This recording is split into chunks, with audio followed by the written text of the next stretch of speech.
فلا أقسم بمواقع النجوم وإنه لقسم لو تعلمون عظيم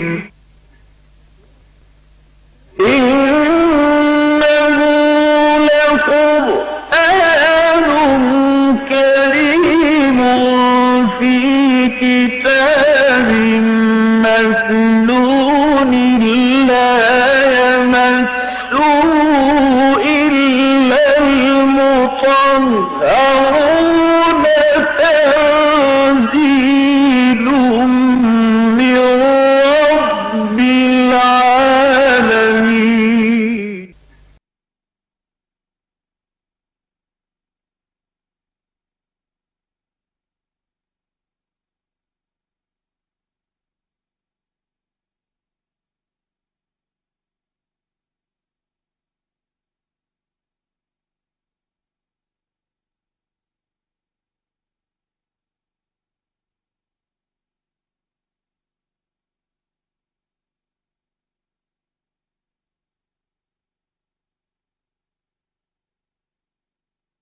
اما بعد فاعوذ باللہ من الشیطان الرجیم بسم اللہ الرحمن الرحیم ان اللہ یأمرکم ان تؤدوا الامانات الى اہلها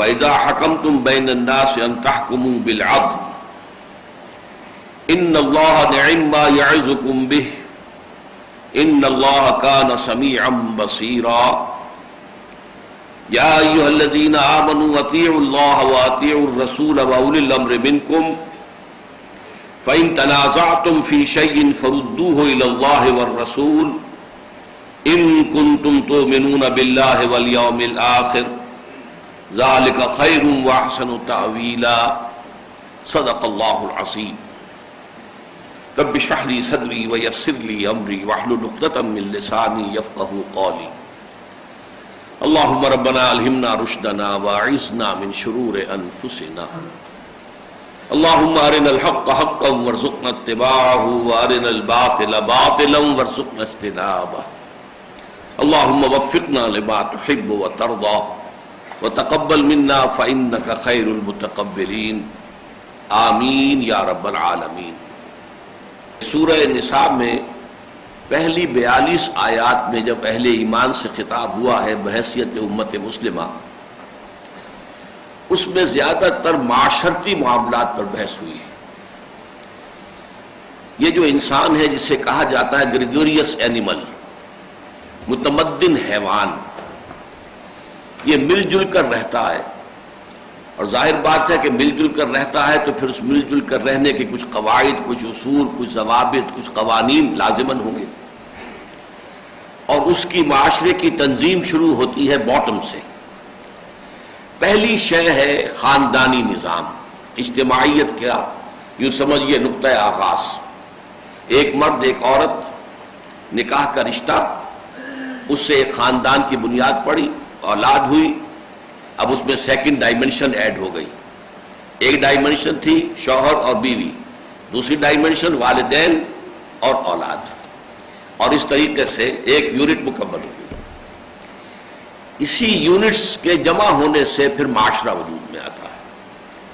تو آپ نے دیکھا کہ جہاں تک آئلی قوانین کا تعلق ہے، فیملی لاس، وہ نہایت تفصیل کے ساتھ سورہ بقرہ میں آ گئے، کیونکہ پہلا قدم وہی ہے۔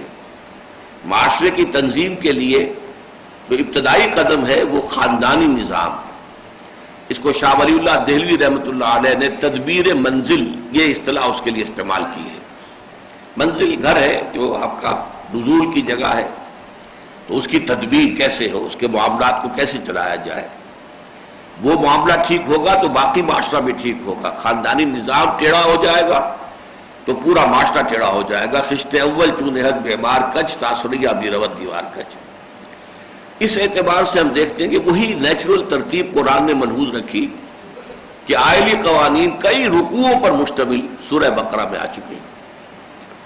اب یہ جو خاندان مل کر معاشرہ بناتے ہیں، اس معاشرے میں اب کیا کیا چیزیں سامنے آنی چاہیے، یہ ہم نے دیکھا۔ 42 آیات جو ہیں ان میں بعض مواقع پر تو بہت ہی حکمت کے موتی، بہت بڑے بڑے ہیرے، جیسے مثلاً آخری جو 2 آیات 41 اور 42 شہادت علی الناس، جس پر بڑی تفصیل سے گفتگو ہو چکی ہے، اس کا جو منظر آخرت میں ہوگا میدان حشر میں، اس کا نقشہ کھینچا گیا۔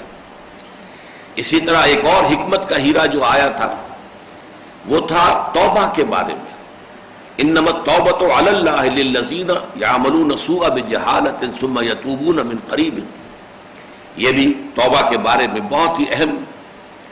پھر یہ کہ خاندانی نظام، کن رشتوں میں نکاح مناکحت نہیں ہو سکتی، شادی نہیں ہو سکتی، محرمات یا بدیہ۔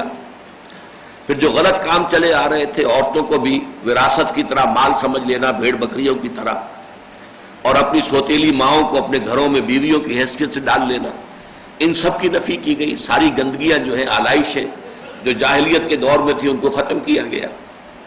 پھر خاص طور پر جو کمزور طبقہ اور وہ ہے یتیموں کا، ان کے حقوق، اور اس کے لیے بڑی شدت کے ساتھ، تکرار کے ساتھ، بڑے ایمفیسس کے ساتھ قرآن مجید میں بیان آیا۔ پھر ایک بہت بڑا مسئلہ ہے وراثت کا، وراثت کے قوانین آئے۔ اسی طریقے سے سیکس ڈسپلن، اور اس میں اگر کوئی غلط کام ہو رہا ہو تو اس کے لیے ابتدائی اقدامات آئے۔ تو یہ ساری چیزیں جو ہے، یہ در حقیقت جو سیکنڈ لیول ہے انسانی سوسائٹی کی تنظیم میں، اس میں معاشرتی جو مسائل ہیں ان سے بحث کرنے والی۔ جب ایک قوم، ایک ملت، ایک حکومت، ایک ریاست جب وجود میں آتی ہے، یہ ہائیسٹ فارم ہے انسانی تمدن کی، آرگنائزیشن اور تنظیم کی۔ اس کے ضمن میں یہ 2 آیات نہایت پروفاؤنڈ اور بہت اہم ہیں۔ ایک بات اصولی اعتبار سے آپ حضرات پر پہلے بھی واضح ہوگی، ذہن میں اس کو تازہ کر لیجئے۔ ہمیں معلوم ہے قرآن مجید میں ایسے کوئی چیپٹرز نہیں ہیں کہ اسلام کا سیاسی نظام یہ ہے، اسلام کا معاشی نظام یہ ہے، معاشرتی نظام یہ ہے، آئلی نظام یہ ہے، کہیں نہیں۔ قرآن مجید تو اپنی روانی کے اندر وہ چیزیں بیان کر دیتا ہے۔ اب یہ ہمارا کام ہے کہ ہم دیکھیں، سمجھیں، اخذ کریں۔ اسلام کا سیاسی نظام کیا بنے گا، اس کے اصول کیا ہوں گے، اس کے قواعد و ضوابط کیا ہوں گے، اسی طریقے سے معاشی نظام کے کیا اصول ہوں گے۔ اس نے کہہ دیا سود حرام ہے، جوا حرام ہے، وراثت کا قانون دے دیا، رشوت کی حرمت بیان کر دی، چوری ڈاکہ اس کی نفی کر دی۔ باقی یہ کہ اب اس سے بناؤ نظام۔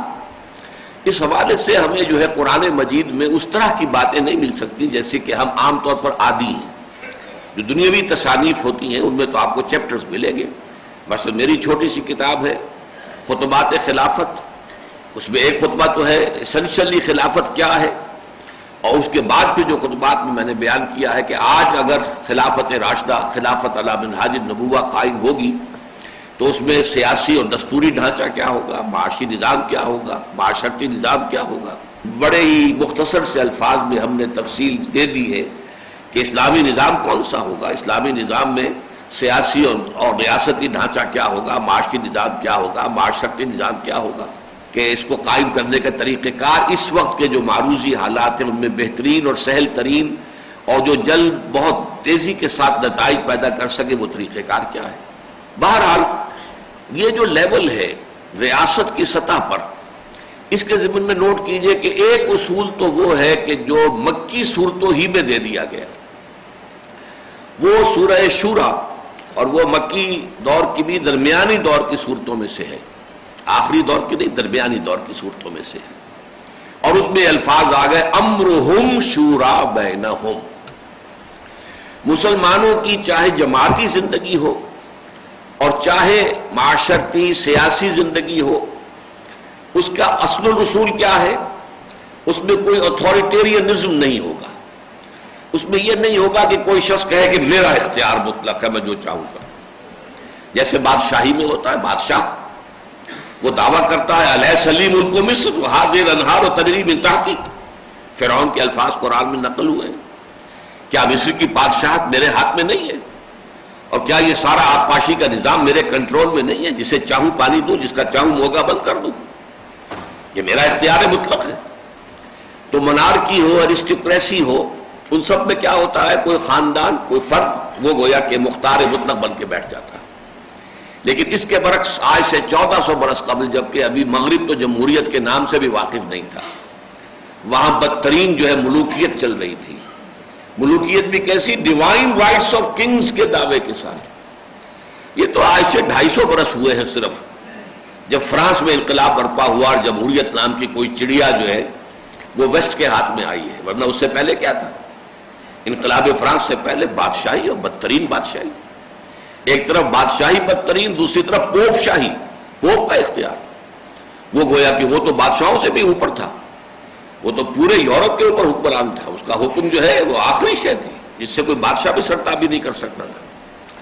وہ پہلی بغاوت کرنے والا پوپ سے برطانیہ تھا، جس نے اپنا چرچ علیحدہ بنا لیا پوپ سے آزاد کر کے. Anglican church, church of England کی، وہ آزاد ہو گیا. پروٹیسٹنٹ، پہلا پروٹیسٹنٹ جو ہے ملک وہ برطانیہ تھا. بہرحال اس وقت سوچئے آج سے 1400 برس قبل جو اصل الاصول دیا گیا، امرہم شورا بینہم، ان کے معاملات باہمی مشاورت سے طے ہوتے ہیں. اور اس کی حضور صلی اللہ علیہ وسلم نے ایسی ایسی مثالیں پیش کی ہیں.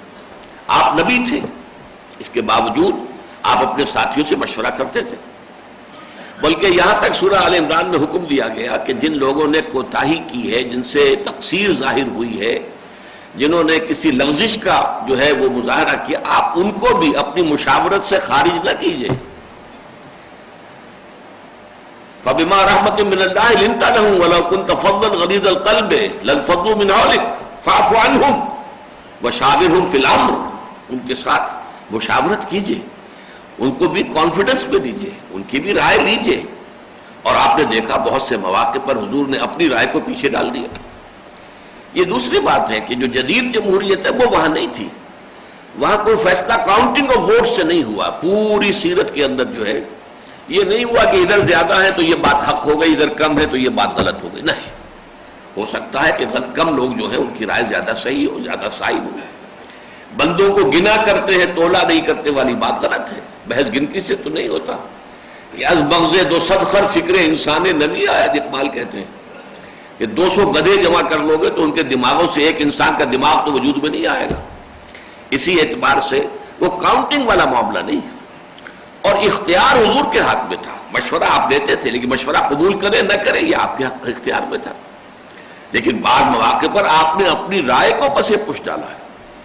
غزوہ بدر میں ہوا ہے، صحابہ کرام نے جہاں حضور نے کیمپ لگوا دیا تھا، بعض حضرات نے ڈرتے ڈرتے جھجکتے حضور سے آ کے عرض کیا، حضور اگر تو یہ وحی کے روح سے آپ نے فیصلہ کیا تو سر آنکھوں پر، اور اگر آپ کی ذاتی رائے ہے اور آپ ہمیں کچھ کہنے کی اجازت دیں تو ہم کچھ عرض کرنا چاہتے ہیں. فرمایا عرض کرو، فرماؤ، کہو. فرمایا ہمارے نزدیک یہ جگہ کیمپ کے لیے مناسب نہیں، وہ جگہ ہے. اب ظاہر بات ہے حضور نے تو پہلے کوئی جنگ لڑی نہیں تھی. اب جنگی تدابیر سے تو آپ واقف نہیں تھے، تجربہ آپ کا نہیں تھا. آپ نے اپنے ان ساتھیوں کی رائے مانگا، اٹھو کھاڑو یہاں سے خیمے وہاں لگا دو. یہی غزوہ احد میں ہوا. آپ کی ذاتی رائے یہ تھی کہ مدینے میں محصور ہو کر دفاع کیا جائے، لیکن کچھ جوشیلے مسلمان تھے، ان کا جوش شہادت اور ذوق جہاد جو تھا، قتال فی سبیل اللہ، انہوں نے اس کا مظاہرہ کیا. آپ نے کہا ٹھیک ہے چلو کھلے میدان میں. تو یہ ہے کہ امرہم شورا، ایک فضا پیدا رہنی چاہیے کہ نبی ہونے کے باوجود اپنے ساتھیوں سے مشورہ کر رہے ہیں، اور ان ساتھیوں سے بھی مشورہ کرنے کا حکم دیا جا رہا ہے کہ جن سے کوتاہی سرزد ہوئی ہے. لیکن یہ کہ آپ ان کو معاف بھی کر دیجئے. فاعف عنہم واستغفر لہم وشاورہم فی الامر. اپنی مشاورت سے خارج نہ کر دیجئے کہ یہ تو گھٹیا لوگ ہیں، ان سے تو غلطی ہو گئی تھی، انہوں نے فلاں موقع پر غلط حرکت اختیار. نہیں، ان کو اپنی مشاورت کے دائرے سے خارج نہ کیجئے. یہ بہترین نظام جماعت ہے. اس کے بعد حکومت کے معاملے کے اندر بھی یہ کہ مشاورت چلتی رہی. اگرچہ یہ ضرور ہے کہ خلافت راشدہ میں جو خلفائے راشدین تھے، ابو بکر، عمر، عثمان، علی رضی اللہ تعالی عنہ وارضاہم اجمعین، وہ شورا کی رائے کے پابند نہیں تھے. ان کی رائے جو ہے شورا مشورہ وہ لیتے تھے، بات ہوتی تھی، ہر ایک کو اپنی رائے دینے کا حق حاصل تھا. لیکن جو کچھ نظر آتا ہے وہ یہ ہے کہ وہ پابند نہیں ہوتے تھے، وہ فیصلہ خود کرتے تھے. اس لیے کہ وہاں بھی کبھی ہمیں معلوم نہیں ہوتا کہ کاؤنٹنگ آف ووٹس کے ساتھ کوئی معاملہ ہوا. حضرت ابوبکر صدیق رضی اللہ تعالیٰ عنہ نے خاص طور پر جب مانعین زکوٰۃ کے خلاف جہاد اور قتال کا فیصلہ کیا ہے تو اس پر کافی لوگوں کو اختلاف تھا. حضرت عمر آئے ہیں اور انہوں نے کہا ہے کہ یہ غلطی ہے، اور ہمارے 2 محاذ پہلے کھلے ہوئے ہیں، مسلمانوں کے دل زخمی ہیں حضور کے انتقال کی وجہ سے، مورال گرا ہوا ہے۔ اب آپ نے جیش اسامہ کو بھی روانہ کر دیا، پھر یہ کہ جو یہ جھوٹے نبیوں کے پیروکار ہو گئے ان سے تو قتال کرنا ہی کرنا ہے۔ 2 محاذ پہلے ہمارے کھلے ہوئے ہیں۔ اب آپ یہ مانعین زکوٰۃ ہیں، انہوں نے کفر نہیں کیا ہے، صرف زکوٰۃ دینے سے انکار کیا ہے۔ وہ بھی زکوٰۃ سے انکار نہیں تھا، یہ تھا کہ ہم آپ کو نہیں دیں گے، ہم خود اپنی زکوٰۃ جو ہے امیروں سے کلیکٹ کر کے غریبوں میں تقسیم کر دیں گے۔ لیکن نہیں، ان کا فیصلہ اٹل تھا کہ اگر کوئی میرا ساتھ نہیں دے گا میں تنہا جاؤں گا اور جنگ کروں گا۔ حضرت ابوبکر کا فیصلہ تھا عزیمت۔ لیکن یہ اس نوع کی اور اس درجے کی اور اتنی بے نفس اور اتنی جو ہے یوں سمجھیے کہ مربع اور مزکہ شخصیتیں اب دنیا میں نہیں آ سکتی۔ لہذا آئندہ یہی ہوگا کہ جو بھی ہیڈ آف دی اسٹیٹ ہوگا وہ امرہم شورا بینہم میں وہ شورا کا پابند ہوگا، وہ شورا سے آزاد نہیں ہوگا کہ جو چاہے شورا کی رائے کو جو ہے وہ رد کر دے۔ البتہ جماعتی سطح کا معاملہ مختلف ہے، تحریک اور جماعت کا معاملہ مختلف ہے۔ بہرحال اس وقت صرف بحث یہ نہیں تھی کہ شورائیت کا اسلامی نظام کیا ہے، صرف میں عرض کر رہا تھا کہ پہلا اصل رسول تو مکی صورتوں ہی میں دے دیا گیا، اور اس کا مظاہرہ حضور نے بہت سے واقعات کی شکل میں سامنے آ گیا، اور آپ نے جو ہے خاص طور پر تعبیر نخل والے معاملے میں جو الفاظ کہے وہ تو بہت ہی اہم ہے۔ انتم عالم بامور دنیاکم، بھئی یہ جو دنیاوی معاملات ہیں جن کا تعلق تجربے سے ہے وہ تم لوگ زیادہ بہتر جانتے ہو مجھ سے۔ زراعت کا معاملہ ہے، تم زراعت پیشہ ہو، تم نے زراعت کی ہے، کھیتی باڑی کرتے رہے ہو، یہ باغوں کا سارا جو ہے نظام تم چلاتے رہے ہو، تو تم بہتر جانتے ہو۔ میں نے اگر کہہ دیا تھا کہ نہ کرو تو کیا ہے، تو یہ میرا کوئی حکم نہیں تھا، لیکن یہ کہ پھر بھی تم نے اس کا اتباع کیا، اس سے فصل کم ہو گئی، لیکن تم جانو تمہارا کام، انتم عالم بامور دنیا کو۔ تو یہ بہت ہی بڑا ایک فیصلہ تھا جو حضور کی اس حدیث کے اندر جو بخاری شریف میں موجود ہے وارد ہوا ہے۔ اچھا، اب یہ جو 2 آیتیں ہیں ان میں جو آج سمجھے جاتے ہیں 3 پلرز ریاست کے، ان تینوں کا بلو پرنٹ موجود ہے 2 آیات میں۔ لیکن جیسے میں نے کہا کہ آپ کو قرآن مجید میں کوئی چیپٹر نہیں ملے گا کہ یہ مسلمانوں کی سیاسی زندگی کی بحث اس صورت میں کی جائے گی، نہیں۔ اسی طرح یہاں انسٹیٹیوشنز کو نیم نہیں کیا گیا، نام نہیں دیے گئے، عنوان نہیں دیے گئے۔ لیکن آپ جان لیجئے آج انسٹیٹیوشنز کون سے مانے جاتے ہیں۔ نمبر 1 ایگزیکٹو ہے، جو بھی منتظمہ ہے، جو بھی اس ملک کے انتظام کو چلانے والا ایک حکومت کی مشینری ہے۔ ایک ہے لیجسلیچر، قانون سازی، ایک ہے عدلیہ۔ ویسے کہنے کو کہہ دیتے ہیں کہ چوتھا پلر جو ہے وہ پریس ہے، اور آج کل وہ پریس سے بڑھ کر جو ہے وہ ٹی وی وغیرہ بن گیا، ذرائع ابلاغ۔ اس لیے کہ یہ ذرائع ابلاغ جو ہے یہ رائے عامہ کو بناتے ہیں، اس کو کسی رخ کے اوپر ڈال دیتے ہیں، جس طرح چاہے انہیں اندھا کر دے اور جس طرح چاہے غلط راستے پر انہیں لے جائے۔ آج امریکہ میں یہی ہو رہا ہے، ذرائع ابلاغ ہے جس کی وجہ سے کہ پوری امریکی قوم جو ہے ہاسٹیج ہے، ان کے پاس اپنی آزاد سوچ ہے ہی نہیں۔ جو ذرائع ابلاغ جو یہود کے قبضے میں ہیں، جو خیال، جو نظریہ، جو رائے وہ ان کے ذہنوں کے اندر اتارنا چاہتے ہیں اتار دیتے ہیں، وہ بالکل جو سمجھیے پیسیولی انہیں ریسیو کرتے ہیں، اپنا حفظ جان بنا لیتے ہیں۔ تو یہ تو صرف کہنے کی بات ہے کہ چوتھا پلر وہ ہے، لیکن یہ کہ اصل میں 3 ہی ہیں، ایگزیکٹو، جوڈیشری اور لیجسلیچر۔ اب اس میں دیکھیے ایگزیکٹو کا جہاں تک معاملہ ہے، ایک بات تو طے ہو چکی مکی صورت ہی کی ہدایت سے، اسلامی ریاست میں ایگزیکٹو جو وجود میں آئے گی وہ امرہم شورا بینہم کے اصول پر آئے گی، لوگوں کے مشورے سے وجود میں آئے گی، کوئی خاندانی حکومت نہیں ہوگی، کوئی شخص جو ہے وہ خود بیٹھ، اگرچہ بات کی فقہا کی آراء ہے کہ اگر کوئی زبردستی طاقت کے ساتھ آ کر حکومت پر قبضہ کر لے، کوئی جنرل مشرف آ جائے تو اب کیا کریں، عوام کیا کریں گے؟ وہ ہتھیار لے کر کھڑے ہو جائیں، ایک خون فساد ہنگامہ ہو جائے۔ تو ہمارے بعض کے فقہا نے اس کو بھی کہا یہ بھی جائز ہے، جائز اس معنی میں کہ اسے لوگ قبول کر لیں، جب تک وہ کتاب و سنت کے مطابق حکم دے ان کی اطاعت کریں۔ لہذا یہ کہ متغلب کہلاتا ہے، وہ متغلب جو خود آ کر غالب ہو کر قبضہ کر کے بیٹھ گیا، مسلط ہو گئے۔ لیکن یہ اصل راستہ نہیں ہے، اسلام کا اصل راستہ کیا ہے؟ یہ امرہم ہے، لوگوں کو اس کے لیے منتخب کرنا، یہ لوگوں کا کام ہے۔ اب ماموریت من اللہ ختم ہو چکی، مامور من اللہ ہوتے تھے نبی، نبوت ختم ہو گئی محمد الرسول اللہ صلی اللہ علیہ وسلم پر۔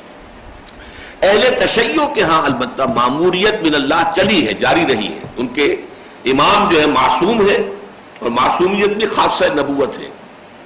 ہمارے نزدیک تو حضور کے بعد کوئی معصوم نہیں، لیکن ان کے ہاں ہے معصومیت. لیکن چلیے ان کے تو صرف 12 ہی معصوم تھے. یہ جو آغا خانی ہے اسماعیلی، ان کا تو ابھی تک معصوم چلا آ رہا ہے. یہ عبد الکریم آغا خان جو ہے یہ بھی معصوم ہے، اور یہ امام ہے، اور یہ اپوائنٹڈ بائی گاڈ ہے، خدا کی طرف سے مامور من اللہ ہے. معاذ اللہ ثم معاذ اللہ. بہرحال ہمارے نزدیک اہل سنت والجماعت کے نزدیک اب ماموریت من اللہ ختم ہو گئی، معصومیت ختم ہو گئی. خاتم النبیین خاتم المعصومین بھی ہے، اب آپ کے بعد کوئی معصوم نہیں. اس اعتبار سے اب جو بھی وجود میں آئیں گے عہدے منصب، وہ سب کے سب امرہم شورا بینہم کے تابع ہو جائیں گے. اچھا اب یہ دو طرفہ معاملہ ہے. آپ کو معلوم ہے کہ آج کل پہلے تو لوگ منتخب کرتے ہیں اپنے حکمران. پارلیمانی نظام ہے تو پارلیمنٹ جو ہے منتخب ہو گئی، اس نے اپنا وزیر اعظم منتخب کر لیا. اور اگر صدارتی نظام ہے تو سیدھا صدر منتخب ہو گیا اور وہی جو ہے اب حاکم ہے. لیکن اس کے بعد وہ جو حاکم ہے وہ پھر اب بناتے ہیں نیچے ڈھانچہ. اس کے لیے گورننس کون مقرر کیے جائیں گے، اور جو گورنمنٹ سروسز ہوں گی ان کے رولز کیا ہوں گے. پبلک سروس کمیشن جیسا کہ آپ کو معلوم ہے یہ ایک ادارہ ہے. مناصب کیسے دیے جائیں گے، ان دونوں کو کور کرنے کے لیے دیکھیے ایک جامع الفاظ آئے ہیں، ان اللہ یأمرکم ان تؤدوا الامانات الی اہلہا. یقیناً اللہ ہے مسلمانوں تمہیں حکم دیتا ہے کہ امانتیں ان کے اہل لوگوں کے سپرد کرو. اب یہ ٹو سائیڈڈ سمجھیے. ایک طرف یہ کہ تمہارے ہاتھ میں اگر مشورہ دینے کا اختیار ہے کہ کس کو تم بنانا چاہتے ہو اولو الامر، کس کو بنانا چاہتے ہو اپنا حاکم، کس کے ہاتھ میں دینا چاہتے ہو زمام کار اپنی قوم کی اپنے ملک کی، اس کے لیے اہلیت کو دیکھو. یہ نہ دیکھو تمہارا رشتہ دار کون ہے، یہ نہ دیکھو تمہاری برادری کا کون ہے، یہ نہ دیکھو کس سے تمہیں فائدہ پہنچ سکتا ہے معاذ اللہ، بلکہ یہ دیکھو یہ امانت ہے، بہت بڑی امانت ہے، بہت بڑی امانت ہے. اس امانت کو اہل کے حوالے کرو جو اس کا اہل ہو. اس میں خلوص کے ساتھ تم سے غلطی ہو جائے تو اللہ معاف کر دے گا. یہ بھی اجتہاد ہوگا نا کہ آپ کس کو سمجھتے ہیں اہل ترین، اس میں غلطی ہو سکتی ہے. یہ بھی ایک اجتہاد ہے جو ہر شخص کو اپنی ذاتی سطح پر کرنا ہوگا. اگر اس میں غلطی ہو جائے تو جیسا کہ اصول ہے مجتہد جو ہے وہ مخطی بھی ہو، اس سے غلطی بھی ہو جائے تو اسے اکیلا ثواب ضرور ملے گا. اور اگر مجتہد جو ہے وہ مصیب ہو، صحیح رائے تک پہنچ گیا تو دوہرا ثواب ملے گا. اس اعتبار سے غلطی ہو سکتی ہے. لیکن آدمی جب سوچے تو یہ آج کا جو لفظ ہے ووٹ، رائے، اب دیکھیے یہ ایک طرح کا مشورہ ہے جو لیا جا رہا ہے، اور یہی لفظ حدیث میں آیا ہے المستشار مؤتمن. جس سے مشورہ لیا جاتا ہے اسے امین بنایا گیا، اس کے پاس ایک امانت ہے. وہ جو ووٹ دے رہا ہے ایک امانت دے رہا ہے وہ. لیکن ان تؤدوا الامانات الی اہلہا، جو اہل ہو، بہترین ہو، اس کے لیے باصلاحیت ہوں، دیانت دار ہوں، تم سمجھو کہ واقعتاً وہ لوگ جو ہے ملک اور قوم اور امت اور ملت کی خدمت کریں گے، ان کو چنو. اور نمبر 2 یہی پروسیس آئے گا اب جسے آپ نے اوپر چن لیا ہے. وہ جو اپنے نائبین چنے گا، وہ جو اپنے گورنرز چنے گا، وہ جو وزراء چنے گا، یا یہ کہ اس کے بعد جو ایک نظام بنے گا پورا، اس لیے کہ یہ تو ایک لمبا چوڑا نظام ہوگا ایک ملک کا. اس میں جو انتظامیہ ہے، ایگزیکٹو ہے، اس کی لمبی چوڑی جو ہے وہ ایک آرگنائزیشن ہوگی. وہاں بھی یہی دیکھو کہ اہلیت بنیاد ہو، سفارش بنیاد نہ بن جائے، کہیں مفادات بنیاد نہ بن جائیں، کہیں جو ہے یہ اس طرح کا برادری کا یا اپنے کسی کے قریبی رشتہ دار ہونے کا خیال کر کے جو ہے تمہارا ووٹ نہ جائے، تمہاری طرف سے فیصلہ نہ ہو. بلکہ ان اللہ یامرکم ان تؤدوا الامانات الی اہلہا. وہاں بھی یہ دیکھو کہ اہل ترین کون ہے اور اس کو جو ہے اس منصب پر فائز کرو. اس کے ضمن میں ایک بڑا عجیب واقعہ ہوا حضور کی حیات طیبہ میں. آپ کو معلوم ہے کہ فقراء صحابہ ان میں ایک بہت اہم نام ہے حضرت ابو ذر رضی اللہ تعالی عنہ کا. ایک طرف تو حضرت ابو ذر رضی اللہ تعالی عنہ کے بارے میں حضور کی ہمیں حدیث ملتی ہے، من کان یسرہ ان ینظر الی زہد عیسی فلینظر الی صاحبی ابی ذر. اگر کسی شخص کی یہ خواہش ہو کہ اپنی آنکھوں سے حضرت عیسیٰ کا زہد دیکھے، کتنے زاہد، کتنے عابد، کتنے بے نفس تھے حضرت عیسیٰ، تو کہیں دور جانے کی ضرورت نہیں ہے، میرے ساتھی، میرے دوست ابو ذر کو دیکھ لیں۔ وہی ابو ذر ہے وہ حضور سے درخواست کرتے ہیں کہ حضور مجھے بھی کہیں والی بنا دیجئے۔ والی وہاں گورنر کہلاتا تھا، یہ والی کوفہ ہیں، یہ والی شام ہیں، یہ والی مصر ہیں، یہ والی یمن ہیں، عامل بھی انہیں کہا جاتا تھا، والی بھی۔ تو حضرت ابو ذر نے بھی درخواست کی کہ آپ نے فلاں فلاں کو یہ عہدے دیے ہیں، ذمہ داریاں دی ہیں، تو آپ مجھے بھی کہیں والی مقرر کر دیجئے، کہیں عامل بنا دیجئے۔ لیکن حضور کا جواب حضرت ابو ذر کے لیے بہت ہی غیر متوقع، بہت غیر متوقع، اور یہ مسلم شریف کی روایت ہے، معمولی روایت نہیں۔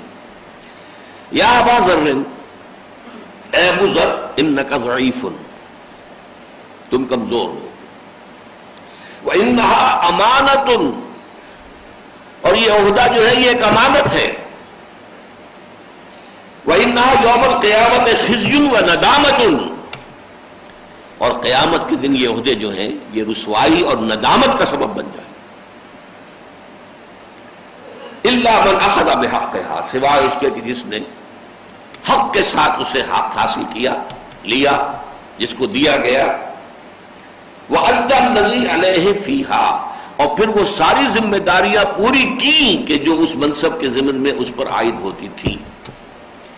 یہاں سوال پیدا ہوتا ہے، بڑا ایک اہم اصول آتا ہے کہ ایک طرف ان کا تقوی، ان کی دینداری، ان کا زہد، ان کی بے نفسی، اس کے لیے تو حضرت عیسیٰ سے مشابہت دی جا رہی ہے، لیکن والی ہونے کے لیے یا گورنر بننے کے لیے کہا جا رہا ہے انک ضعیف وانھا امانۃ وانھا یوم القیامۃ خزی وندامۃ، یہ ندامت کا ذریعہ بن جائے۔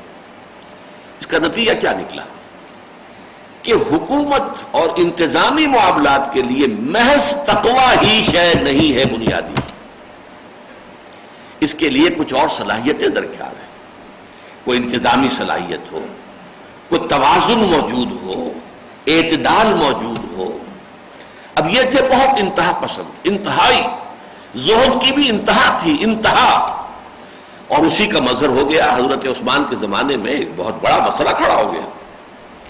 انہوں نے فتویٰ دے دیا سونا چاندی اپنے پاس رکھنا مطلقاً حرام ہے، سورہ توبہ کی آیت کے حوالے سے، یکنزون الذھب والفضہ، اور اس کو کہا یہ تپا تپا کے تمہارے چہروں پر اور پیٹھوں پر اور پہلوؤں پر داغے جائے گا تمہارے۔ ہاں فتویٰ دے دیا، اب ایک ہلچل مچ گئی۔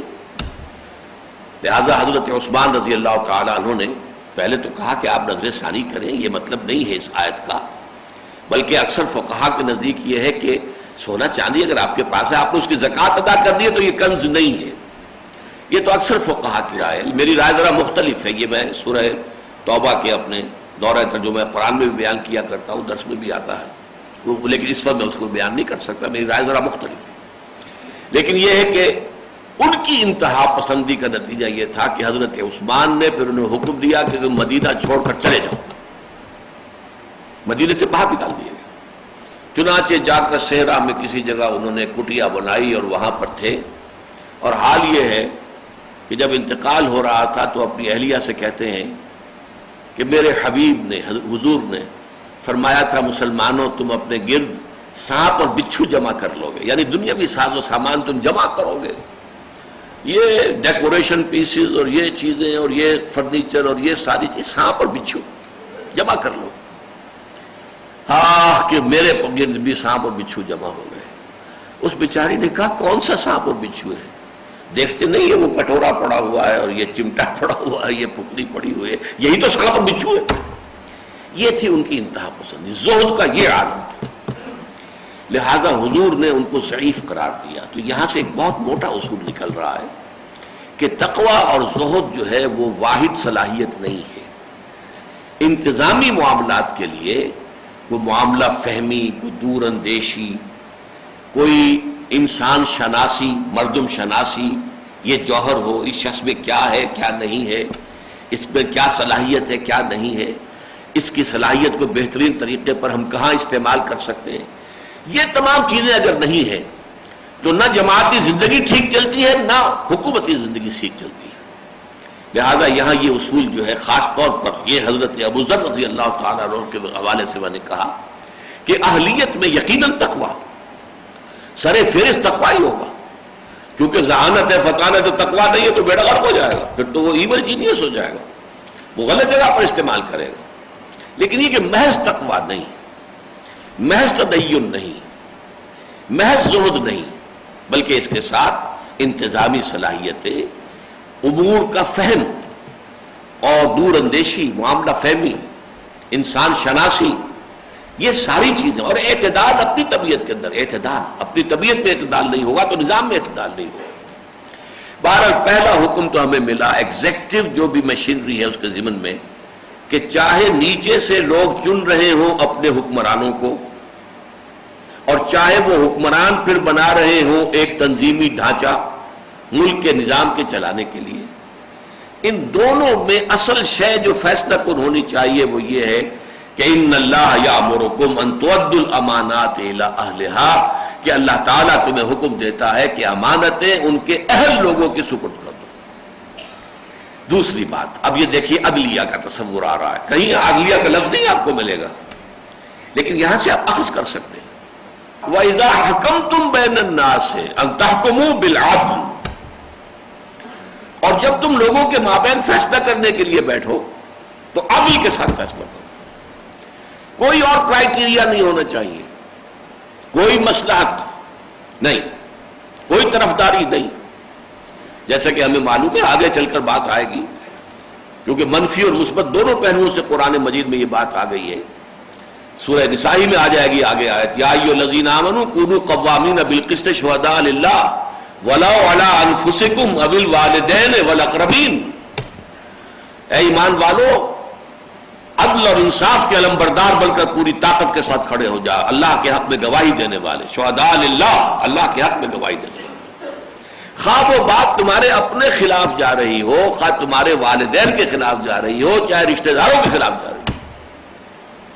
اور اس کے برعکس کیا کہا گیا سورہ مائدہ کے اندر، یا ایھا الذین آمنوا کونوا قوامین للہ شہداء بالقسط ولا یجرمنکم شنآن قوم علی الا تعدلوا اعدلوا هو اقرب للتقوی، اہل ایمان تم کھڑے ہو جاؤ اللہ کے لیے پوری طاقت کے ساتھ اور عدل اور انصاف کی گواہی دینے والے بن کر، اور دیکھو کسی قوم کی دشمنی تمہیں اس پر آمادہ نہ کر دے کہ عدل نہ کرو، چاہے اپنے ہوں ان کے خلاف بات جا رہی ہو عدل کے تقاضے کے تحت تو وہی بات کہو، اور چاہے دشمن ہو اس کے حق میں کوئی بات جا رہی ہو تو بات کہو۔ اسی لیے یہاں پر نوٹ کیجئے ان تحکموا بین الناس ہے، ہم کفار کا معاملہ بھی ہوا ہی ہے، آگے چل کر اسی صورت میں ذکر آ جائے گا کہ اگر جو ہے کوئی غیر مسلم ہے اور ایک مسلمان ہے، کوئی یہودی ہے اور ایک مسلمان ہے، ان کا جھگڑا ہو گیا، اب فیصلہ کس کے ہاتھ میں دیا جائے؟ اگر حضور یہ دیکھیں یہ مسلمان ہے، یہ تو میرا ساتھی ہے، میرا امتی، تو غلط ہو جائے گی بات۔ وَإِذَا حَكَمْتُمْ بَيْنَ النَّاسِ أَن تَحْكُمُوا بِالْعَدْلِ، جب تم فیصلہ کرو لوگوں کے مابین، یہاں صرف اہل ایمان کا معاملہ نہیں، لوگوں کے مابین جب بھی بات، اسی لیے میں نے آپ کو وہ دونوں آیتیں سنا دی کہ لا یجرمنکم شنآن قوم علی الا تعدلوا اعدلوا هو اقرب للتقوی، کبھی تمہیں کسی قوم کی جو دشمنی ہے وہ آمادہ نہ کر دے کہ تم زیادہ عدل سے اور زیادہ حق سے جو ہے انحراف کر جاؤ، عدل سے کام لو، اعدلوا هو اقرب للتقوی، وہی تقوی سے قریب تر ہے۔ اب یہ ہے عدلیہ، یہاں پر عدلیہ کا لفظ نہیں آیا ہے، اسے انسٹیٹیوشنز کی حیثیت نہیں دی گئی، لیکن اس کی روح آ گئی۔ یہی وجہ ہے کہ حضرت ابو بکر کے زمانے، حضرت حضور کے زمانے میں تو ظاہر بات ہے کہ آپ ہی چیف جسٹس تھے، آپ ہی صدر ریاست تھے، آپ ہی خلیفہ تھے، آپ ہی سپہ سالار تھے، آپ ہی چیف جسٹس تھے، ساری چیزیں جمع تھیں ایک شخصیت کے اندر صلی اللہ علیہ وسلم۔ کچھ یہی نقشہ نظر آتا ہے حضرت ابو بکر کا عہد خلافت 2.5 سال کا جو ہے، ابھی وہاں پر یہ انسٹیٹیوشنز علیحدہ علیحدہ نظر نہیں آ رہے۔ حضرت عمر کے زمانے میں یہ جیسے ہوتا ہے نا کلی، وہ کلی کے اندر بند جو ہے وہ پتیاں تو ہوتی ہیں نظر نہیں آتی، وہ بڈ کی شکل کے اندر، تو یہ انسٹیٹیوشن جو ہے کچھ ایک بڈ کی صورت کے اندر وجود میں آنے شروع ہوئے، عدلیہ، انتظامیہ۔ لیکن یہ ہے کہ پھر ذرا آ کر حضرت علی کے زمانے میں جا کر تو عدلیہ کی آزادی کا عالم آپ کو معلوم ہے، وہ واقعہ مشہور کہ حضرت علی کی ایک زرہ جو ہے وہ چوری ہو گئی، برآمد ہوئی ایک یہودی کے ہاں سے، اور معاملہ آیا قاضی شریح، وہ قاضی تھے۔ قاضی شریح نے کہا کہ پہلی بات تو یہ ہے، بڑی عجیب بات ہے، اب حضرت علی خلیفہ ہیں لیکن وہاں مدعی کی حیثیت سے کھڑے ہوئے اور وہ یہودی مدعا علیہ۔ قاضی شریح نے کہا یا ابا الحسن، حضرت علی نے فوراً ٹوک دیا تم نے پہلے ہی بے انصافی کر دی۔ وہ حیران ہوا، میں نے کیا بے انصافی کی ہے؟ میں نے تو ابھی یا ابا الحسن ہی کہا تھا۔ فرمایا دیکھو کسی شخص کو اس کے نام کی بجائے کنیت سے پکارنا اعزاز ہوتا ہے، اکرام ہوتا ہے، تمہیں کہنا چاہیے یا علی۔ اس وقت میں ایک فریق مقدمہ کی حیثیت سے یہاں کھڑا ہوں، میں ایک صاحب اعزاز و اکرام شخصیت کی حیثیت سے نہیں، لہذا یہی غلطی ہے۔ اس کے بعد کہا انہوں نے کہ آپ کے پاس گواہ ہے جو بتا سکے کہ یہ جو زرہ ہے واقعی آپ کی؟ کہاں میرا یہ بیٹا حسن موجود ہے اور میرا غلام ہے، نام میں بھول رہا ہوں۔ کہا نہیں، گواہی جو ہے بیٹے کی اور غلام کی قبول نہیں ہو سکتی، کوئی اور گواہ ہے تو پیش کیجیے۔ فرمایا اور تو کوئی نہیں، مقدمہ خارج۔ کس کا؟ خلیفۃ المسلمین امیر المومنین علی ابن ابی طالب، ان کا مقدمہ خارج۔ اور وہ یہودی اس پر ایمان لے آیا، اس نے کہا واقعتاً یہ چوری ہی کی ہے اور یہ میرے پاس ایک چور ہی نے لا کر فروخت کی تھی، اور وہ ایمان لے آیا۔ یہ حال تو عدلیہ کی آزادی کا یہ معاملہ جو ہے شروع ہو گیا تھا۔ اس کی بڑی بڑی اگرچہ ہمارے لیے ایسی مثالیں بھی دور ملوکیت میں ملتی ہیں کہ شرم سے سر جھک جاتے ہیں کہ جو بھی قاضی حضرات ہوتے تھے پھر وہ بادشاہوں کی مرضی پوری کرتے تھے، لیکن ایسی مثالیں بھی ملتی ہیں بہت کہ قاضی حضرات ڈٹ کر کھڑے ہو گئے بادشاہ کے مقابلے میں، اور بادشاہ کو، وہ خلیفہ کہلاتے تھے نا بنو عباس کے، انہیں جو ہے جھکنا پڑا ہے اور قاضی کی بات ماننی پڑی۔ ایسی مثالیں بعد کے دور میں بھی، برے دور میں بھی قائم ہے، ہمارے پاس موجود ہے۔ بہرحال یہ دو باتیں آ گئیں، ایگزیکٹو اور جوڈیشری۔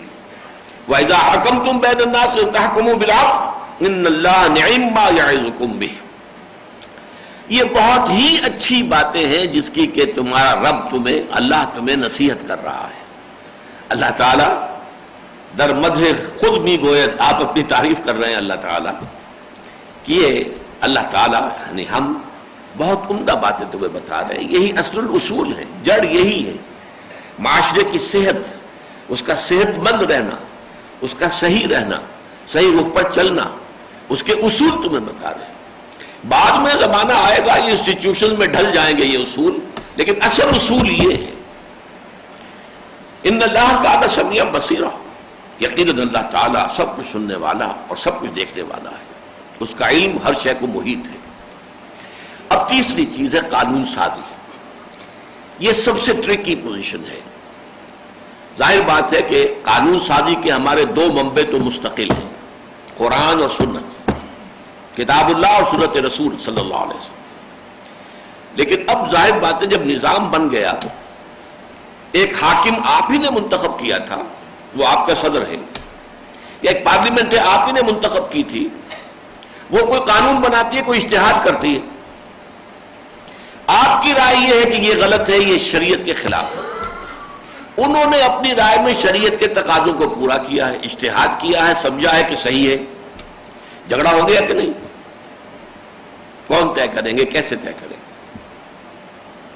تو یہ آیت اگرچہ ایک اعتبار سے تشنا ہے، اور اس کی تشنگی کی وجہ میں بیان کر چکا ہوں۔ انسٹیٹیوشنز ابھی ڈیولپ ہوئے ہی نہیں تھے، ایمبریونک سٹیجز میں بھی نہیں تھے، ابھی تو صرف اصول دیے جا رہے ہیں، اس کے لیے ادارے وجود میں نہیں آئے، لیکن یہ کہ اصول کیا ہے؟ فرمایا یا ایھا الذین آمنوا اطیعوا اللہ واطیعوا الرسول واولی الامر منکم،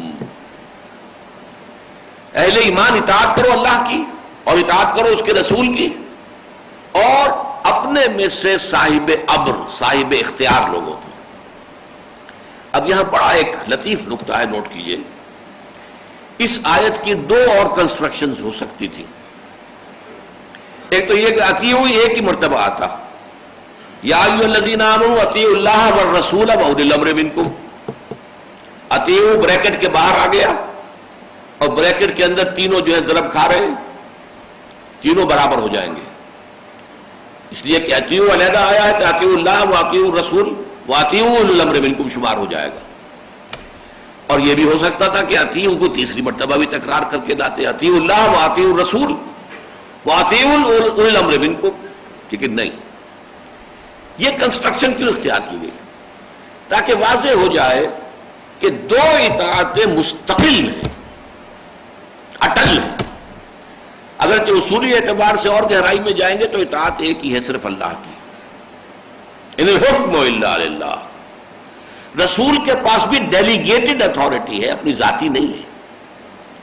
محمد ابن عبداللہ کی حیثیت سے آپ کو اختیار حاصل نہیں ہے، محمد الرسول اللہ کی حیثیت سے اختیار حاصل ہے. اور اس سورہ مبارکہ میں آگے جو بحث آئے گی وہ اطاعت رسول ہی پر ہے بہت زیادہ. اس سے زیادہ ایمفیسائز نہیں کیا گیا قرآن مجید میں کسی اور مقام پر رسول کی اطاعت کی اہمیت. لیکن یہاں کیا کیا گیا کہ اطیعوا اللہ و اطیعوا الرسول.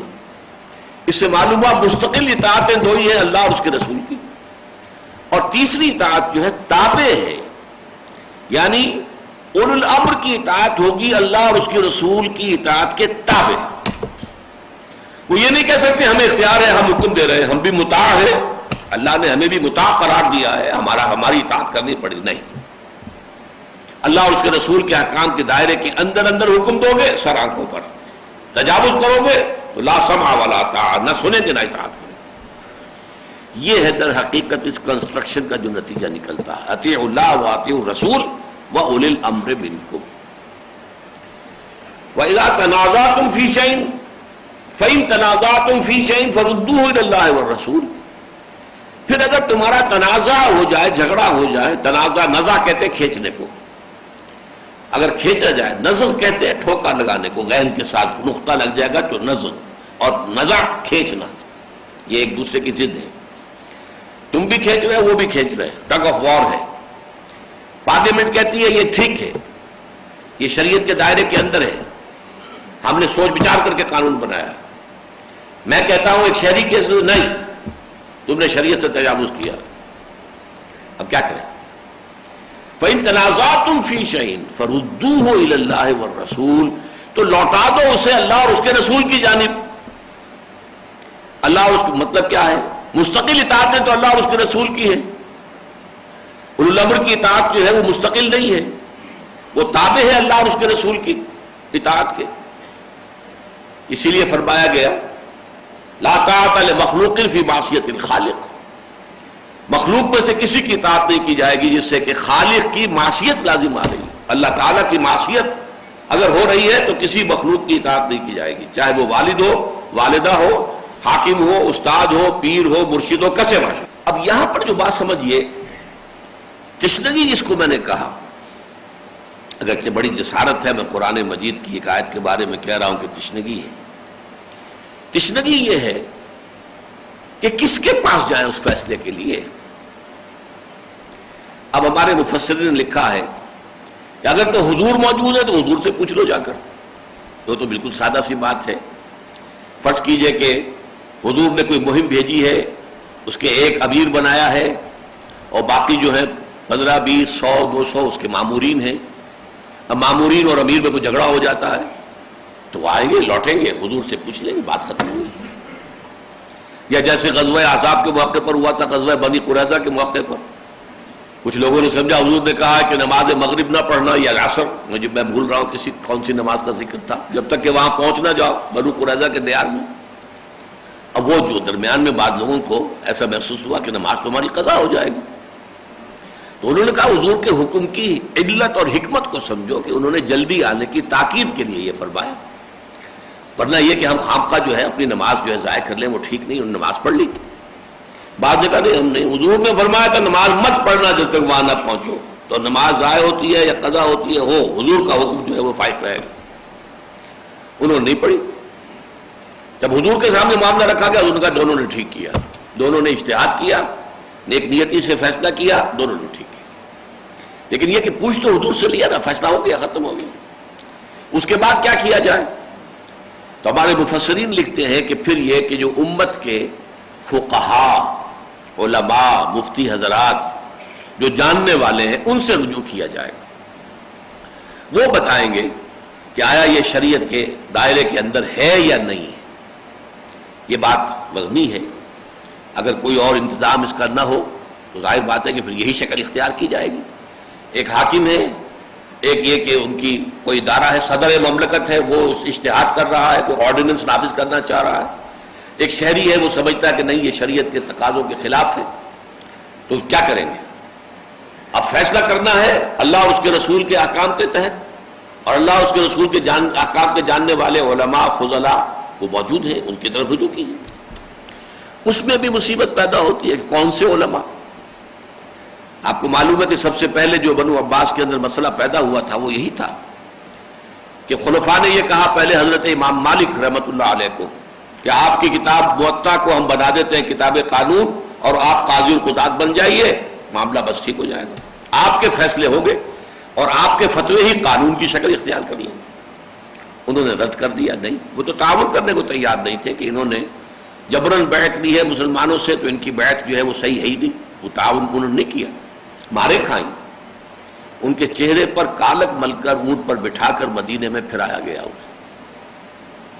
اور اس وقت وہ کہتے تھے جو مجھے جانتا ہے جانتا ہے، جو نہیں جانتا ہے وہ جان لے، میں مالک بن انس ہوں اور میں کہتا ہوں طلاق مکرہ کوئی شے نہیں. مسئلہ کیا تھا کہ اگر کسی شخص کو موت کی دھمکی دے کر تم اپنی بیوی کو لازماً طلاق دو ورنہ میں تمہیں قتل کر دوں گا. اب اگر وہ شخص طلاق دیتا طلاق ہو گئی یا نہیں ہو گئی؟ مجبور اسے قتل کی دھمکی دی گئی. اس مسئلے میں اختلاف ہوا. امام مالک نے کہا طلاق نہیں ہوتی، لیکن امام ابو حنیفہ کا فتویٰ یہ ہے کہ طلاق ہو جائے گی. اس لیے کہ کیا معلوم، کسی شخص کو دھمکی دی گئی ہے، وہ اس کو معلوم ہے کہ مجھے دھمکی دی گئی ہے، لیکن یہ کہ اس نے طلاق دے دی ہے، کسی اور شخص نے اسے شادی کر لی ہے اس عورت سے جس کو اس نے طلاق دی ہے، اسے کیا پتا تھا کہ اس کو طلاق کی شکل میں دی گئی ہے. لہذا انہوں نے معاملات کے دور دراز پہلوؤں کو دیکھا کہ مجبوری کی جو طلاق ہے وہ بھی طلاق ہو جائے گی. جب اس نے کہہ دیا اپنی زبان سے طلاق ہو جائے گی. بہرحال اسی پر زد پڑ رہی تھی بیعت.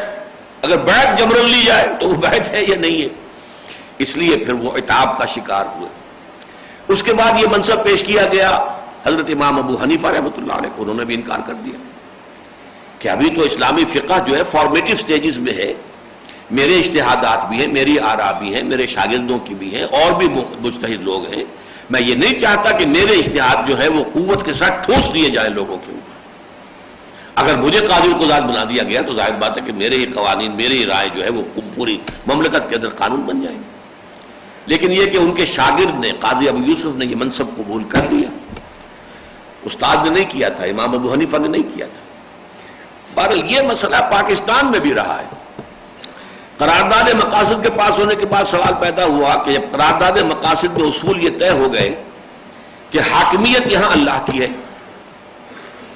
اور ہمارے پاس جمہور کے پاس یا جمہور کے نمائندوں کے پاس جو بھی اختیارات ہیں وہ ایک مقدس امانت ہے، ان کے ذاتی ملکیت نہیں ہے، اور وہ استعمال ہوں گے اصل حاکم یعنی اللہ تعالیٰ کی طرف سے جو حدود اور جو قیود عائد کر دی گئی ہے اس کے اندر within the limits laid down by Allah, the sovereign, the real sovereign. اب قانون سازی ہوگی تو اب ظاہر بات ہے کہ جو پارلیمنٹ ہے اس کے اندر کوئی مفتی لوگ تو نہیں بیٹھے ہوئے، کوئی ایک آدھ دو چار عالم دین بھی ہیں، لیکن کیا بات، کیا ان کی رائے پوری پارلیمنٹ کے اوپر حاوی ہو جائے گی؟ اس کا تو مطلب یہ ہے کہ پھر وہ تھیوکریسی بن گئی، ایک مذہبی طبقے کی حکومت بن گئی. تو ابتدا میں سن 56 کے دستور کے اندر جو طے کیا گیا تھا وہ یہ تھا کہ علماء کا بورڈ بنایا جائے، بلکہ اس سے بھی پہلے علماء کا ایک بورڈ ہونا چاہیے دستور ساز اسمبلی کے ساتھ اور پارلیمنٹ کے ساتھ، تاکہ پارلیمنٹ پوچھ لیا کرے علماء سے کہ یہ بات صحیح ہے یا نہیں ہے. لیکن علماء کی رائے فائنل نہیں ہوگی، فائنل رائے جو ہے وہ نمائندوں کی ہوگی، اس لیے کہ ڈیموکریسی ہے، ورنہ تو تھیوکریسی بن گئی. اگر علماء کی رائے فائنل ہو جائے تو پھر گویا کہ یہ تھیوکریسی ہے، پھر یہ جو ہے ڈیموکریسی، پھر کیا ضرورت ہے یہ انتخابات کرانے کا اور ڈھونگ رچانے کا اور لوگوں کو منتخب کرنے کا، پھر ان کا اختیار ہی کوئی نہ ہوا. یہ ہے بڑا ٹیڑھا مسئلہ. اچھا، ایران میں ایک اور طریقے سے انہوں نے کیا. ایک طرف وہاں ڈیموکریسی بھی ہے، امرہم شورا بینہم بھی ہے، لوگ منتخب کرتے ہیں صدر کو اور پارلیمنٹ کو، لیکن ایک وہ بزرگاں اور خبرگاہ جو ہے ان کی محفل ہے، اس کے جو رہبر بیٹھے ہوئے ہیں انہیں اختیار ہے وہ جس چیز کو چاہے رد کر دیں. تو آخری حکومت کس کی ہوئی؟ وہ تو ان علماء کی ہوئی. اسی لیے مجھے ڈاکٹر جاوید اقبال صاحب نے بتایا تھا کہ جب یہ دورے پر گئے تھے سینٹرل ایشین سٹیٹس کے، تو انہوں نے بتایا کہ میں جہاں بھی گیا ان کا بڑا اچھا استقبال ہوا، اس لیے کہ ظاہر بات ہے کہ فارسی زبان ان تمام سٹیٹس میں اچھی طرح سمجھی اور پڑھی جاتی ہے، چاہے اپنی اپنی زبانیں ان کی ہیں لیکن فارسی سب جانتے ہیں، اور علامہ کا 2/3 جو کلام ہے وہ فارسی میں. تو وہاں ان کا استقبال علامہ کے فرزند ہے تو ہوا، اور وہاں پہ کہتے ہیں ہر جگہ مجھے ایک بات کہی گئی، we need a model. Islamic state کا کوئی ماڈل ہونا چاہیے. The Saudi model is not acceptable to us because it is based on monarchy. Saudi جو مثال ہے وہ تو بادشاہت کی ہے، وہ تو ہمارے لیے ایکسیپٹیبل نہیں ہے.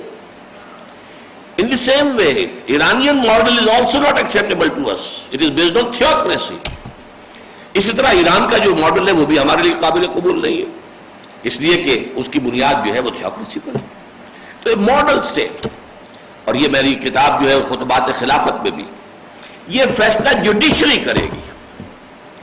جوڈیشری جو ہے وہ ایک ایسا پلیٹ فارم ہے جہاں ہر بات کو اس کے میرٹ کے اوپر اس کی بال کی کھال اتار کر فیصلے ہوتے ہیں. وہاں علماء بھی آ سکتے ہیں، وہاں جو جورس کنسلٹس جو ہوتے ہیں وہ بھی آ سکتے ہیں، دانشور بھی آ سکتے ہیں، جو چاہیں نہ دلیلیں دیں. عدالت کے اندر آ کر ایس ایم ظفر صاحب نے کہا کہ بینکنگ کا جو سود ہے یہ ربا نہیں ہے، حرام نہیں ہے، دلائل دیے اپنے انہوں نے. اسی لیے خالد اسحاق صاحب کراچی سے انہوں نے بھی یہی کہا، انہوں نے دلائل دیے. علماء بھی گئے، انہوں نے بھی دلائل دیے، عدالت نے فیصلہ کر دیا. تو اصل میں ماڈرن جو اسٹیٹ کرافٹ ہے، اس کو یہ لفظ ذرا غور سے سمجھ لیجیے، اسٹیٹ کرافٹ کا لفظ میں نے استعمال کیا. جیسے ایئر کرافٹ، اب ایئر کرافٹ جو ہے وہ کتنی بڑی مشینری ہے اس کے اندر ہے، کیا کیا پیچیدہ پرزے ہیں، میرے اور آپ کے لیے تو اس کا تصور کرنا ممکن نہیں ہوگا. ایک دیو ہیکل شے جو ہے 500 آدمیوں کو سوار لے کر اور پتہ نہیں کتنے ٹن اور سامان لے کر ہوا میں تیر رہی ہے اور جا رہی ہے. 747 چلا جا رہا ہے، اڑا رہا. اسی طرح آپ کہتے ہیں اسپیس کرافٹ، وہ چیز جو اسپیس میں جا رہی ہے. بالکل اسی طریقے سے اسٹیٹ کرافٹ یہ ایک سائنس ہے، اب political science. State craft, state کے پرزے کون سے ہوتے ہیں، اس کے مین جو ہے وہ پلرز کون سے ہیں، اس میں ایگزیکٹو ہے، جوڈیشری ہے، اور اس میں پھر لیجسلیچر ہے. تو یہ ساری چیزیں جو اسپیس کرافٹ کی طرح پر ایک اسٹیٹ کرافٹ کی شکل میں بنی ہے، ان میں یہ ہے کہ جوڈیشری کسٹوڈین ہوتی ہے کانسٹیٹیوشن کی. کانسٹیٹیوشن میں یہ لکھا ہو جو ہمارے بھی کانسٹیٹیوشن میں موجود ہے، دفعہ 227، no legislation can be made repugnant to the book of Allah and the sunnah of the Prophet صلی اللہ علیہ وسلم، لکھا ہوا.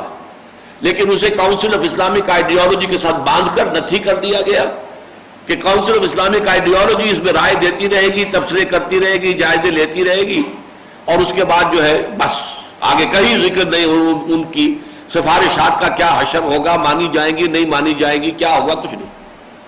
لہذا کروڑوں روپیہ خرچ ہوا ہے کاؤنسل آف اسلامک آئیڈیالوجی پر. ان کی سفارشات کی فائلوں سے الماریاں بھر گئی ہیں، وزارت قانون کی بھی اور وزارت مالیات کی بھی، تمام وزارتوں کی، لیکن نتیجہ زیرو. لیکن اگر یہی فی الواقع امپلیمنٹ ہو جائے، no legislation can be done here repugnant to the Quran and the Sunnah, اس لیے کہ دو چیزیں ہیں مستقل، اطیعوا اللہ و اطیعوا الرسول. اولی الامر منکم تیسرے نمبر پر ہے، تابع ہیں. اور یہ کہ کوئی شے ان کی، کوئی اقدام ان کا، کوئی آرڈیننس ان کا، کوئی فیصلہ ان کا، کوئی قانون جو انہوں نے بنایا ہے، آیا وہ کتاب و سنت کے منافی ہے یا نہیں، جوڈیشری کرے گی. اسی لیے میں نے ہمیشہ کہا کہ بہت صحیح سمت میں قدم اٹھایا تھا ضیاء الحق صاحب نے جب انہوں نے فیڈرل شریعت کورٹ قائم کی. لیکن بدقسمتی ہماری بھی اور اس شخص کی خود اپنی بدقسمتی، اس فیڈرل شریعت کورٹ کو 2 ہتھکڑیاں پہنا دی، 2 بیڑیاں اس کے پاؤں میں ڈال دی، اسے بالکل غیر مؤثر کر دیا. جیسے دفعہ 227 جو ہے وہ غیر مؤثر، اسے نتھی کر دیا گیا کاؤنسل آف اسلامک آئیڈیالوجی کے ساتھ. ایسے ہی فیڈرل شریعت کورٹ غیر مؤثر، دستور پاکستان تمہارے دائرہ کار سے خارج، جوڈیشل پروسیجرل لاز تمہارے دائرہ قانون سے خارج، مسلم فیملی لاز تمہارے دائرہ قانون سے خارج، مالیاتی تمام قوانین بھی 10 سال تک تمہارے دائرہ کار سے خارج. وہ 10 سال کی مدت پوری ہو گئی تو وہ ایک ہتھکڑی کھل گئی تو فیڈرل شریعت کورٹ نے جو ہے فیصلہ دے دیا کہ بینک کی انٹرسٹ، کمرشل انٹرسٹ بھی ربا ہے اور حرام ہے. لیکن اس کا بھی جو حشر ہوا ہے 10 سال تو ہو چکے، 11 سال، اس کی امپلیمنٹیشن کی کوئی نوبت ابھی تک نہیں آئی، نیت نہیں، ارادہ نہیں. بہرحال یہ طریقہ ہے. اللہ اور اس کے رسول کی اطاعت ہے مستقل، اور اولو الامر جو بھی ہو، اولو الامر جو ہے تھانے دار بھی ہے، اولو الامر ڈپٹی کمشنر بھی ہے ایک دائرے کے اندر، اولو الامر جو ہے کمشنر بھی ہے، اولو الامر جو ہے کوئی صوبے کا وزیر اعظم بھی ہے، گورنر بھی ہے، پھر ٹاپ کے اوپر وزیر اعظم بھی ہے یا صدر بھی ہے، کوئی بھی ہو اولو الامر، ان سب کی اطاعت جو ہے وہ تابع ہے اللہ اور اس کے رسول کی اطاعت کے. اور اگر کہیں اختلاف ہو جائے تو فیصلہ جو ہے اللہ اور اس کے رسول کے احکام کی روشنی میں جوڈیشری کرے گی. کیونکہ یہاں پر اس کا تذکرہ موجود نہیں ہے، اور اس کی وجہ کیا ہے میں آپ سے عرض کر چکا ہوں شروع میں کہ چونکہ یہ انسٹیٹیوشنز ابھی ڈیولپڈ نہیں تھے، موجود نہیں تھے. یہ انسٹیٹیوشن تو ابھی چند 100 برس ہوئے ہیں کہ نوع انسانی نے بڑی چھلانگ لگائی ہے، اور اسٹیٹ کرافٹ جو ہے واقعتاً وہ اب ایک بہت بڑی سائنس، پولیٹیکل سائنس بن کر سامنے آئی ہے، اور اس کے ذریعے سے جو ہے ان امور پر فیصلے ہوتے ہیں اور طے کیے جاتے ہیں. اب 2 نظام ہے دنیا کے اندر، یا پارلیمانی نظام ہے اور یا صدارتی نظام ہے.